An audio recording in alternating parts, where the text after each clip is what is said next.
If you're lucky enough to call yourself a new Nexus 4 owner after the holiday season, then here are some tips and tricks for you. Hey, it's Joshua Vergara from Android Authority. What's going on, everybody? And these are my 10 tips and tricks for the Google Nexus 4. All right, let's go ahead and jump in.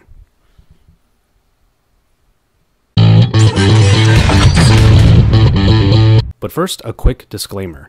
Some of the tips and tricks you might see in this video you may have seen before, and at the same time, some of them pertain more to the Jelly Bean 4.2 operating system than the Nexus 4 device itself. However, I can guarantee that there is something in this video for everyone. So let's jump in. This first tip is about the Nexus 4 in particular though. Protect your investment. It's no secret that the Nexus 4 is a rather fragile phone. Even small drops from a short distance are enough to shatter even the Corning Gorilla Glass on the front or the regular glass on the back. This is a sexy phone, but that does come with a little bit of a price. So it's best to be as careful as possible with it. Me personally, when I'm actually using my Google Nexus 4, I'm usually pretty careful with it. I've yet to drop in, I've yet to have any scratches on the body. But when I'm not using the phone, I prefer to put it into this particular sleeve. There are a lot of different cases out there by a lot of different companies, and this Crewmena by SGP Spigen is my choice. This next tip allows you to cut the cord.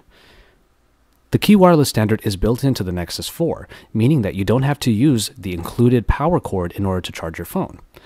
This allows you to use various mats made by Energizer or even the one made specifically by LG. Now, unfortunately, the Nexus wireless charging orb is still not available, but there have been reports of it showing up on websites overseas. So hopefully this really cool dock will be available in the US very soon. But now we're going to expand our lock screens. One of the best pieces of functionality added into Jelly Bean 4.2 happens right when you wake up your screen. These lock screen widgets, or rather, not really widgets, but screens, are things that you can swipe among to open various apps, like the camera app you see here. However, you are able to add to what's already built in there, and it's only a matter of time before more applications add lock screen functionality. In this case, I open up the messaging screen so that I can see all of my text messages in a glance.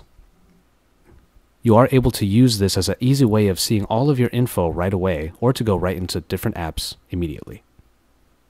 Some of you may already know how to do this, but still worth mentioning. Let's capture your screen. Built into every Android smartphone is the ability to capture whatever it is on the screen at any given time.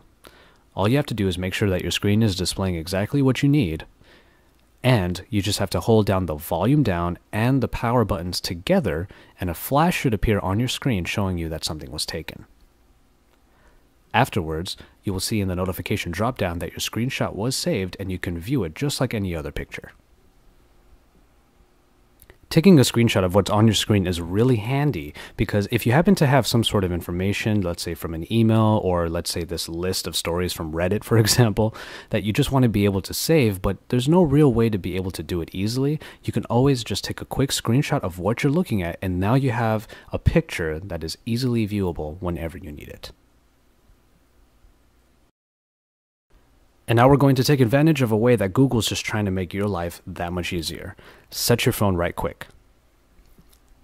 It probably is no secret already that the notification dropdown has been expanded in the new Jelly Bean 4.2. Just hit this button on the side and you will be given access to all of your mostly used settings.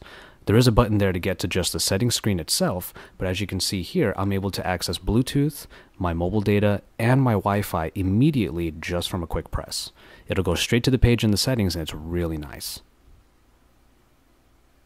But there's an even easier way to get to the settings page, and that's by using a two-finger swipe. It may seem like a very basic feature inside of the Nexus 4, but it saves those precious seconds and allows you to really change the settings on your phone really quickly. So just use a two-finger swipe and you go straight to your settings rather than having to pull down the notification dropdown and hit that button in the corner. Let's get things tidy by keeping your screens clean. I'm actually going to start with a rather obscure feature that's found inside of the Play Store. There's an option inside of the settings that allows you to auto-add widgets, or in this case icons, for any newly installed applications on the phone. This might seem like kind of a cool feature to have, but in all reality, it is really annoying. Think of it. You get your Nexus 4, you put your Google account, which has already been used, onto this new phone, and all of those applications that weren't already installed are now installed, and their widgets and icons populate all of your home screens. If you have a lot of apps, this becomes tiring very fast. In this case, I'm going to use Pulse as my example. By disabling that setting, I now don't have to worry about it being on the home screen right away. I can just grab the icon and take advantage of another feature that keeps screens clean, and that's the folders. These folders are actually sent down to my dock, making room for things that are more important on my home screen. Take advantage of these options because they really help to keep things clean. But now it's time to unleash your inner shutterbug, or to use a term that I'm not particularly fond of, your inner Instagrammer. The camera inside of the Jelly Bean 4.2 operating system has been updated and makes the Nexus 4 camera experience that much better. The 8-megapixel camera found in the Nexus 4 is already a big improvement, but the interface has been overhauled in the camera app that does away with traditional menus for touch and swipe settings, and that just makes the whole experience fun.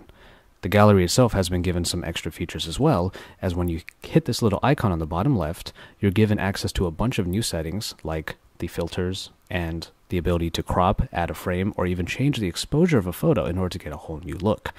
This simple picture that I took inside of the camera app has now been given a vintage filter and some rounded edges for the frame. Pretty neat stuff. Another feature built into the new camera is the photosphere. It might make you look a little bit silly as you're trying to go around the grid and align the dots. However, what comes out of it are street view-like pictures that have a very nice perspective and are kind of fun to look at. In this particular shot, I tried to get just the area in front of me, and what turned out was this nice, albeit somewhat imperfect shot. Still pretty fun to use. This one was actually quite new to me. Teach your phone how to pronounce your name. Built into the People application are a number of different fields for contact cards, and this one is phonetic name. If you use Google Voice Search and you find it hard for Google to recognize a hard to pronounce name in your contacts, you can spell it out here the way it would sound to it. But for my brother, as you see here, I just put in nickname and added the word brother because Google Voice Search will find it all the same. Now I don't have to say call Ryan, which gives me the wrong contact. Call Ryan. Instead, I can say call brother and it will get me straight to the one that I need. Call brother. Pretty handy stuff. But speaking of Google Voice Search, let's move on to Google Now, which it is built into, which is where we make our phone our personal assistant. If there's one thing I want to drive home in this video, it's this. Use Google Now more often. It's an impeccable piece of software that allows you to see information you didn't realize you wanted to know right away. Yeah, there's the weather right there, but above it was the score for the Lakers game, and unfortunately, well, they lost again. But the voice search is just as impeccable. Just by using my voice, I can activate voice search by saying Google within Google Now. After that, I can say any number of commands like setting alarms, setting appointments, or opening apps from within the phone like Gmail. Other than that, Google Now is just a great place to start any search, whether you use your voice or the text box at the top. It's a great place to consolidate all the info you're looking for, and it's just a wonderful tool. So use Google Now more often. After all of that, I just want to remind you in my final tip, it's okay to daydream. One of the more obscure features found in Jelly Bean 4.2 is the daydream function, but it's still really useful. I'm going to illustrate this real quick before I explain it by using the photo frame feature in Daydream. Essentially what will happen here is I pick a few pictures, and after the phone is supposed to go to sleep, when it's plugged in, it'll become a nice little photo slideshow on the side. Daydream is a function that is available whether the phone is docked or charging. So remember to go into the settings and pick the one that is right for you. I pick either because, let's face it, not all of us have a dock, but we hope to someday. Daydream allows you to make your phone either a clock. There's this bean flinger screen that allows you to play with the phone when it's not quite in use, but it's in the middle of daydreaming. But there's also the photo frame that I showed you earlier.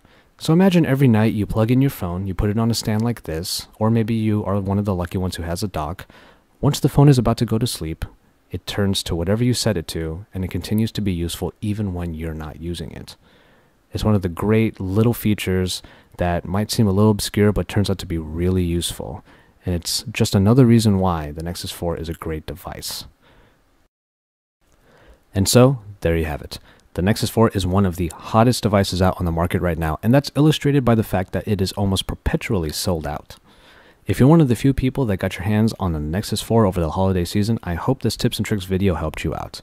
Do you have a tip or trick that you want to share with us at the Android Authority community? Feel free to leave one in the comments below or head over to androidauthority.com, your source for all things Android.